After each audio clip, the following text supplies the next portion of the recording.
ಏಕದೇವೋಪಾಸನೆಯನ್ನು ಮಾಡುವುದರಿಂದ ಎಷ್ಟೊಂದು ಇದನ್ನ ಅಕ್ಕದ ಅಂದ್ರೆ ಮನುಷ್ಯನಲ್ಲಿಯ ಗೊಂದಲಗಳು ದೂರ ಅಕ್ಕವ. ದೇವರ ಬಗ್ಗೆ ಬಹಳಷ್ಟು ನಮ್ಮ ದೇಶದೊಳಗೆ ಸರಿಯಾದ ದೇವರ ಕಲ್ಪನೆಯನ್ನು, ದೇವರ ವ್ಯಾಖ್ಯೆಯನ್ನು ನಾವು ತಿಳ್ಕೊಂಡಿವಿ ಅಂದ್ರೆ 90% ಮೂಢನಂಬಿಕೆಗಳು ದೂರ ಅಕ್ಕವ. ಬಹಳ ಮಹತ್ವದ್ದಿದು. What is god? GOD, capital GOD, small GODS ಸಾಕಷ್ಟ ಶಾಸ್ತ್ರದಾಗ ಪುರಾಣದಾಗ. Generating, organising, destructing. ಒಬ್ಬನೇ ಒಬ್ಬ ದೇವ. ಅದನ್ನ ನಾವೆಲ್ಲರೂ ನೆನಪಿಡಬೇಕು.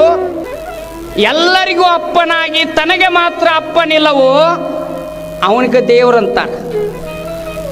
ಯಾರು ಹುಟ್ಟಿ ಸತ್ತಿಲ್ಲ ಅವರು ದೇವರು. ಯಾರಿಗೆ ಡೇಟ್ ಆಫ್ ಬರ್ತ್ ಅದ ಅವ್ರ ದೇವರ ಅಲ್ಲ. Uncaused cause of this universe is god.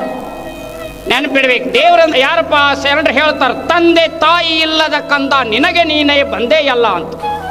ಅವಾಗ ತಂದೆ ಇಲ್ಲ, ತಾಯಿ ಇಲ್ಲ, ಯಾಕ ಹುಟ್ಟೇ ಇಲ್ಲ. ಅದಕ್ಕೆ ಯಾರಿಗೆ ಹುಟ್ಟಿಲ್ಲ ಅವ್ನಿಗೆ ಸಾವಿಲ್ಲ. ಅದಕ್ಕೆ ಸ್ವಾಮಿ ನೀನು, ಶಾಶ್ವತ ನೀನು, ಎತ್ತಿದ ಬಿರುದ ಜಗವೆಲ್ಲರಿಯಲು ಮಹಾದೇವ ಮಹಾದೇವ, ಇಲ್ಲಿಂದ ಮುಂದೆ ಶಬ್ದವಿಲ್ಲ ಅಂತ. ಅದಕ್ಕೆ ದೇವರ ಬಗ್ಗೆ ಸರಿಯಾದ ಕಲ್ಪನೆಯನ್ನು ನಾವು ಮಕ್ಕಳಿಗೆ ಕೊಡಬೇಕು.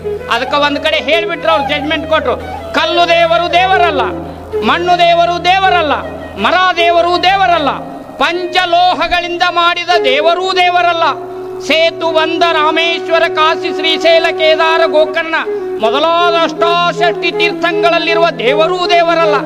ಎಲ್ಲನೂ ಈ ಸೃಷ್ಟಿ ವಿಚಿತ್ರ ಹೆಂಗೈತಿಪ್ಪ ಅಂತಂದ್ರ ಈ ಸೃಷ್ಟಿನ ಎಷ್ಟು ಅದ್ಭುತ ಇದ್ದು ಹೊತ್ನ್ಯಾಗ ಸೃಷ್ಟಿಕರ್ತ ಎಂತ ಇರಬೇಕು.